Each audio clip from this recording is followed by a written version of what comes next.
성도 여러분 안녕하십니까? 네, 행복한 안식일입니다. 한 주 동안 또 여러분 평안하셨습니까?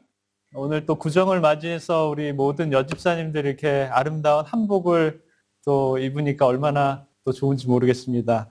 우리 아름다운 오늘 여성 중창 안 했으면 어땠을 뻔할까라는 그런 네, 우리 여성 중창으로 우리들의 마음을 또 하늘로 열어주셔서 감사합니다. 오늘은 난감함의 능력이라는 제목으로 우리 베드로의 전서 4장 12절 13절에 있는 말씀을 좀 살펴보길 원합니다. 제가 설교를 다 써놓고 이 제목을 정하기가 참 어려운데 요즘엔 아주 그냥 그 편한 세상이라서 구글에다가 물어보면 다 제목까지 정해줘요. 그래서 제일 어려운 그 숙제를 얘네들이 아주 쉽게 때로는 챗GPT가 알려주고 때로는 제미나이가 알려주고 때로는 구글이 알려줍니다. 여러분 사람이 가장 두려워하는 것이 뭔지 아십니까? 뭐가 제일 두려워할까요? 실패일까요? 요즘엔 사람들이 실패를 하도 많이 해가지고 실패하는 거 별로 두려워하지 않습니다. 실패보다 더 무서운 것이 있는데요. 그것은 바로 자신의 이 통제력을 잃어버리는 것. 그게 정말 난감한 것이 아닌가라는 생각이 듭니다. 내가 노력하면 바꿀 수 있었던 그런 상황이 어느 날부터는 전혀 내가 컨트롤하지 못하는, 제어하지 못했을 때 우리는 정말 깊은 두려움에 빠지게 됩니다. 저도 그런 적이 있어요.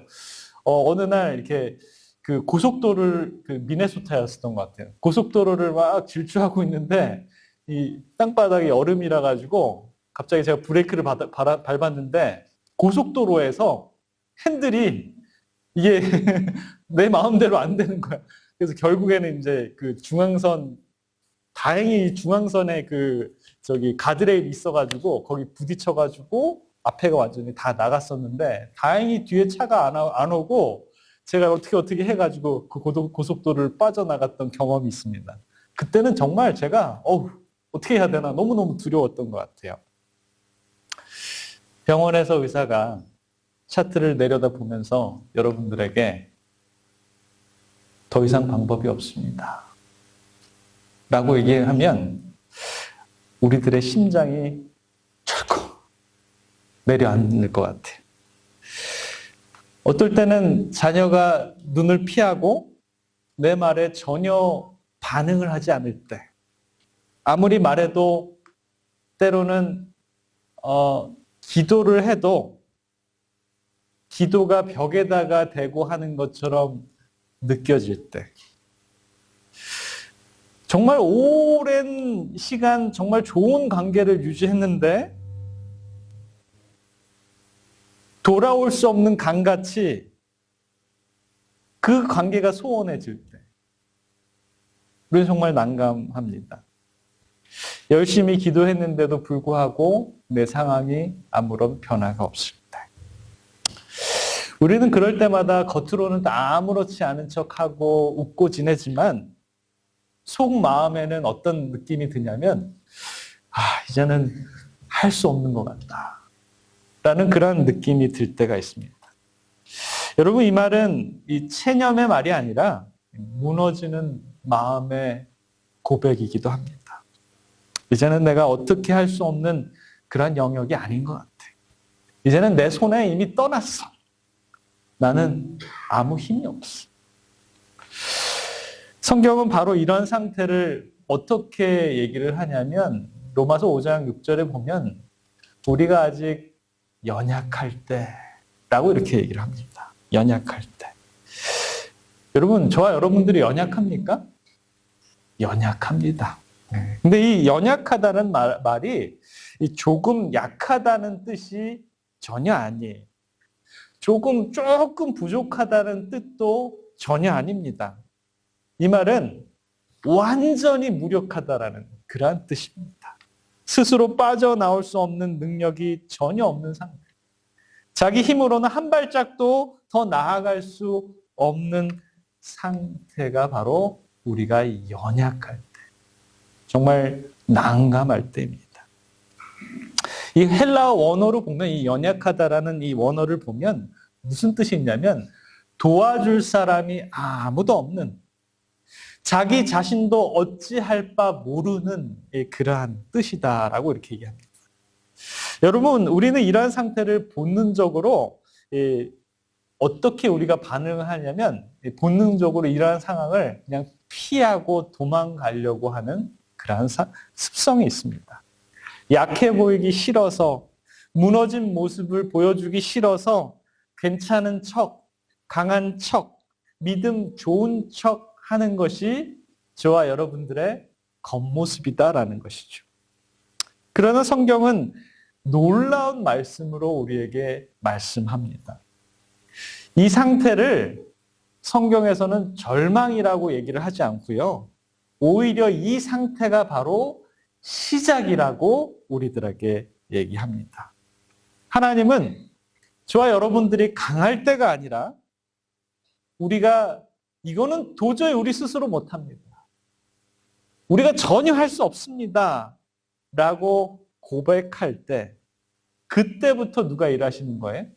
그때부터 하나님께서 일하신다라는 것입니다. 우리가 붙잡고 있던 모든 것들을 내려놓는 그 순간부터 하나님께서 우리를 붙들기 시작하신다라는 것입니다. 사랑하는 성도 여러분, 혹시 이 자리에 겉으로는 정말 여러분 앉아 계시지만 괜찮은 척, 믿음 좋은 척, 강한 척 할지 몰라도 혹시 나는 못합니다. 나는 이제 더 이상 붙잡을 데가 없습니다.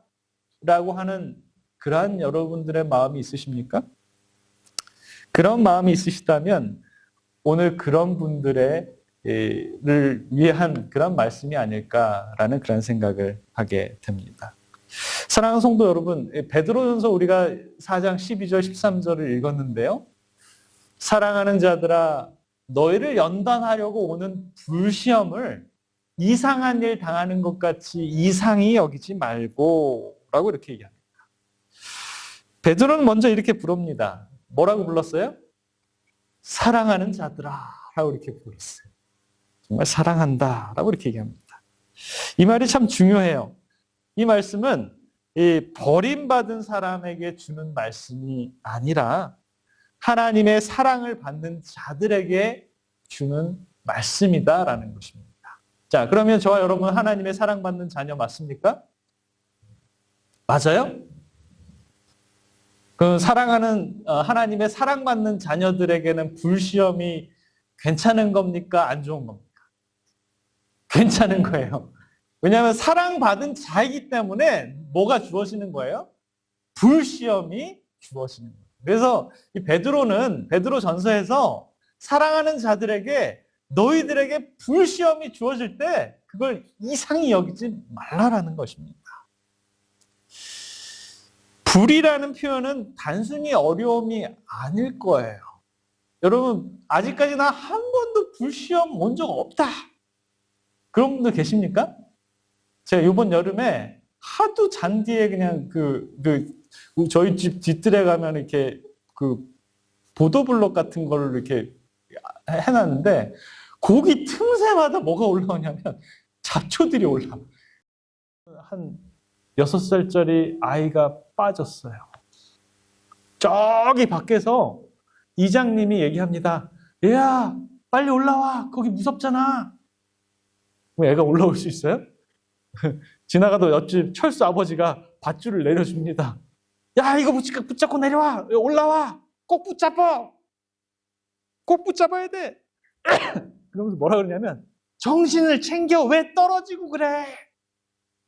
애가 무서워가지고 밧줄을 잡지도 못해.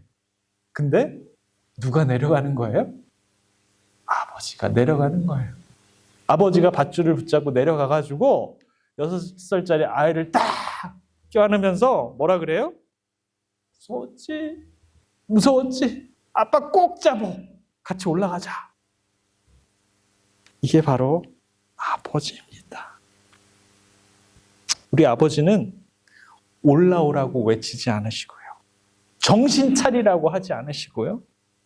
같이 내려오셔서 그 밧줄을 붙잡고 같이 올라가시는 분이 우리 아버지입니다.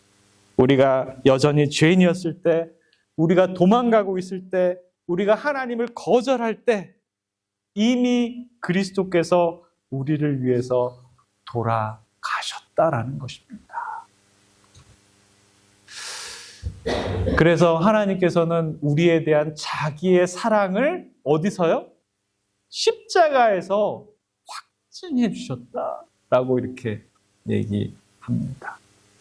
화이트인의 글에 보면 The Heavenly Place에 보면 이런 말씀이 있어요. 참된 회심은 우리의 연약함을 하나님의 능력과 연합하게 한다.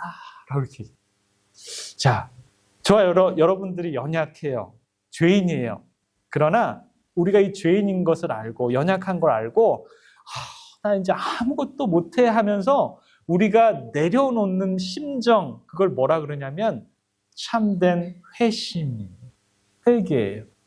그렇게 할 때 하나님의 능력과 연합할 수 있다라는 것이. 여러분 회개하시기 바랍니다. 아우할리 컬링에 보면 그리스도는 가장 속수무책인 자를 도우려고 준비되어 계신다. 자, 속수무책이. 저와 여러분들의 상태가 한마디로 말하면 속수무책이에요. 가망이 없어. 어떻게 할 수가 없어. 그런데 그 사람을 위해서 우리 주님께서는 우리를 구원해 주시기 위해서 준비하고 계신다라는 것입니다.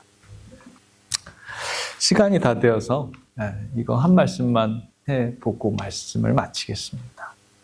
새는요, 아무리 좋은, 아무리 훌륭한 새도 뭐가 있어야 날아요? 날개가 있어야 납니다. 근데 날개가 하나만 있으면 날 수 있을까요? 두 개가 있어야 날아요. 우리의 신앙의 날개도 두 개의 날개가 필요합니다. 첫 번째 날개는 무슨 날개냐면 나는 할 수 없어. 이 고백은 실패가 아닙니다. 이 고백은 믿음의 시작이에요. 나는 다 해봤는데 나는 안 돼. 라는 그 날개가 있어야 됩니다. 신앙의 두 번째 날개가 꼭 필요한데 두 번째 날개는 뭐냐면 나는 할 수 없지만 누구는 할 수 있어요? 하나님은 할 수 있어. 자, 여러분 첫 번째 날개 가지고 계십니까? 내가 할 수 있어요? 없어요? 네, 이제 저와 여러분들 이제 다 못해. 우리는 못해 신앙을. 우리는 못합니다. 우리는 할 수 없어. 그게 첫 번째 날개고 두 번째는 나는 못하지만 하나님은 할 수 있어 라는 두 번째 날개. 그래서 성경에 보면 이 두 날개가 계속 나오는데 똑똑하신 분은 캐치했어요. 예수님께서 뭐라 그러냐면 요한복음 15장에 나는 포도나무요 너희는 가지다 라고 이렇게 얘기하잖아요. 자, 그러면서 뭐라 그래요? 나를 떠나서는 너희가 아무것도 할 수 없음이라. 이게 한 가지의 날개예요. 나를 떠나서는 아무것도 할 수 없어. 아무리 유명해도, 아무리 잘나도, 아무리 똑똑해도, 아무리 돈이 많아도 할 수 없어요. 그걸 할 수 없다라는 빨리 인정하는 게 한 날개를 소유하는 것입니다. 두 번째 날개는 빌사일삼. 내게 능력 주시는 자 안에서 모든 것을 할 수 있느니라. 그 능력을 누가 줘요? 하나님은 할 수 있어요. 나는 할 수 없는데 하나님은 할 수 있다라는 그 날개를, 이 두 날개를 가지시는 우리 마리에타 믿음의 성도님들 되시길 바라면서 말씀을 마치겠습니다.